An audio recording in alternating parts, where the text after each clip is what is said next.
Hi everyone, today I am talking about beauty products that I am currently loving. It's the middle of the month, I know, so it's not a monthly favourites. I don't tend to do those anymore anyway because I only want to share products with you that I really love rather than try and fiddle around and force it every month, if that makes sense, because I just don't buy frequently enough to have a whole load of favourites every month. So getting straight into it, because I've got quite a few bits to show you because it's been a while since I've done a favourites video, I'm going to start with this lip pencil from Primark. It's the PS range lip liner pencil in the colour dark pink. I won this as part of a giveaway from Amy. I've mentioned the giveaway before, I'll link her channel below as well. And I never would have tried it without her, so I'm so glad I did. This is it on me today. It's probably more of an autumn wintry colour, but it's a great formula. It's soft, it's pigmented, it's long lasting, and I think it only costs £1 if you're to buy it. They have really upped their game, Primark, with their makeup. I remember uploading a lip products first impressions video from Primark literally as soon as they were released about 2 years ago. It was pretty hit and miss, but this is a brilliant product and I would definitely recommend that. I might go and check out some of their other colours now that I know how good the formula is. Let's talk about Primark some more, because the other thing I've discovered from them lately are their false eyelashes. These are just one particular pair in Scandal. I've had another type.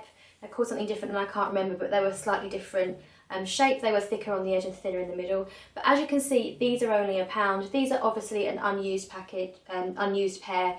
But for £1, especially for somebody who doesn't wear eyelashes often and is not very good at them, you don't always want to waste your money on them. Because although they're reasonable, if you're not going to wear them very often, or perhaps you're only going to wear them once and then not wear them again, £1 is a brilliant price. I took these away on a hen do. I wore a pair and I gave a pair to another girl there and she wore them too. They looked great, lasted all day. So love these for £1. It's just that the price is so good. I'm not noticing any sort of, what's the word?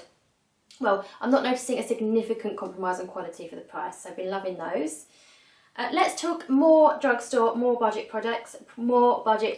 This is the NYX Dewy Finish Long Lasting Setting Spray. I think this only costs around the £4.99 mark. You get 60ml, so it's smaller than some of the other setting sprays I've used, and you can get it in a matte finish as well if you're not keen on the dewy finish. But for the price, I've been loving this. It isn't quite up to the standards of my all-time favourite, which is the Urban Decay All-Nighter Setting Spray, in terms of keeping everything in place for so long.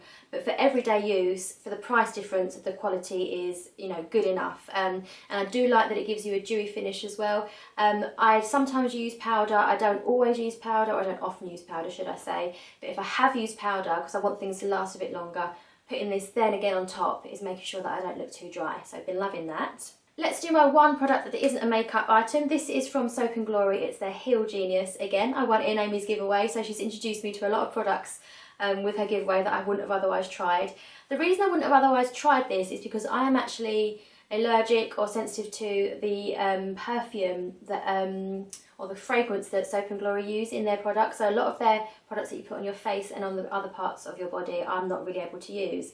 This Heal Genius though, first of all, it's on your feet, which is a far less sensitive area, and second of all, it doesn't seem to have the same fragrance in it, and I've just been loving it. I'm really out of, I know foot cream's not very glamorous, is it, but I'm really out of the habit of using foot creams, and my feet have been suffering for it.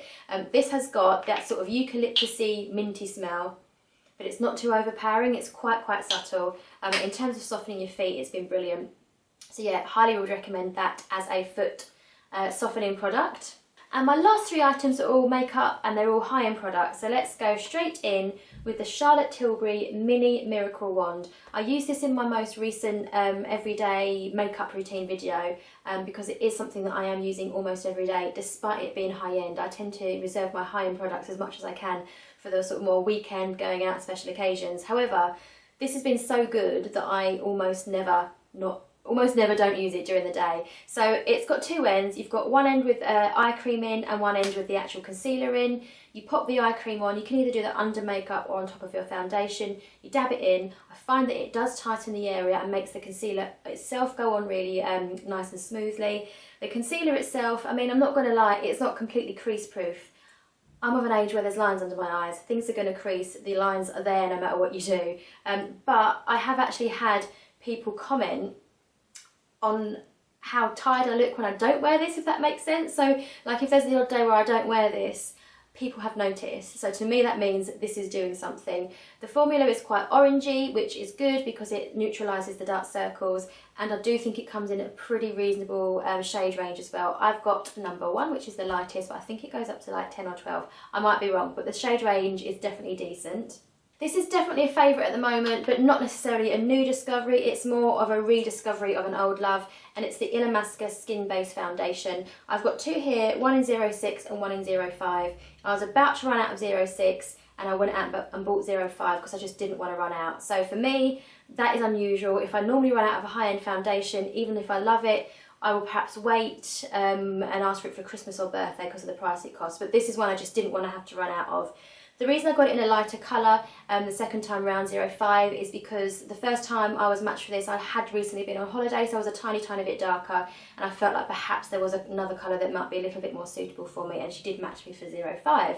Anyway, the reason I love this is because it does what it says on the tin. It's a light, natural looking foundation that nevertheless gives you a really flawless finish. It lasts really well. It does crease a little bit around my mouth here, but I don't think that can be helped. We've got those smile lines. But the reason I've got it as a sort of rekindled favourite or a rediscovered favourite is because I was using it quite a lot because I'd run out of all my drugstore foundations.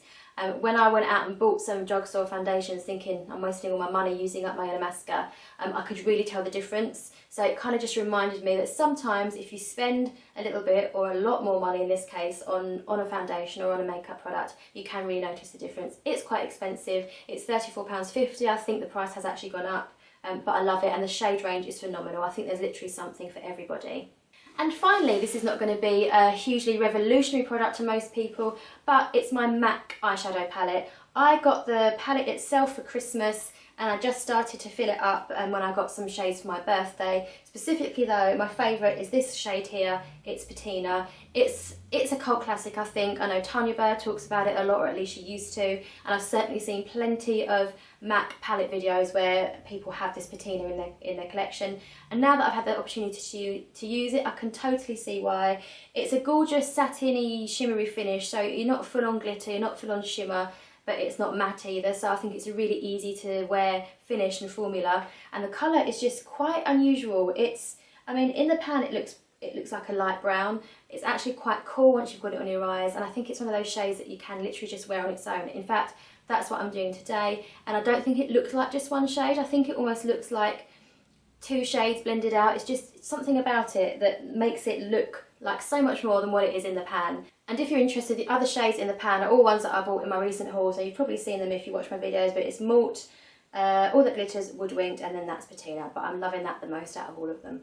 So that's all my favourites, my current favourites at the moment. So yeah, products that I'm really loving, getting a lot of use out of, and really pleased that I have in my collection. So don't forget to give this video a thumbs up if you have enjoyed it. Subscribe for weekly or more videos at the moment, and I will see you next time. Bye.